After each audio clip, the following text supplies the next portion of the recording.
અમરેલી જિલ્લાના ધારીના દુધાળા ચેકપોસ્ટ પર પોલીસે 76 જેટલા નબીરાઓને પીધેલી હાલતમાં ઝડપી લીધા છે. ડ્રિંક એન્ડ ડ્રાઈવના 11 જેટલા કેસો પણ કરવામાં આવ્યા છે.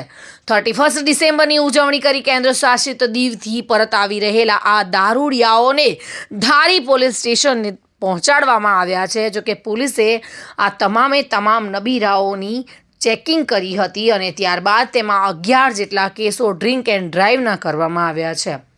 આ તમામ નબીરાઓને ઝડપ્યા બાદ પોલીસ સ્ટેશને લાવવામાં આવ્યા હતા.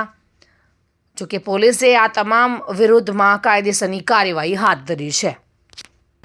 માનનીય આઈજી સર અને એસપી સરની સૂચના મુજબ ધારી ડિવિઝનમાં ટોટલ 31 ડિસેમ્બરને લગતી ટોટલ 8 ચેકપોસ્ટો મૂકવામાં આવેલી હતી અને આ તમામ ચેકપોસ્ટો દ્વારા જે કામગીરી કરવામાં આવેલી છે તેમાં પ્રોહી પીવાના ટોટલ 76 કેસો, એ સિવાય પ્રોહી કબ્જાના 9 કેસો અને MV 185 ડ્રાઇવિંગ અંડર ઇન્ફ્લુએન્સના ટોટલ 11 કેસો કરવામાં આવેલા છે.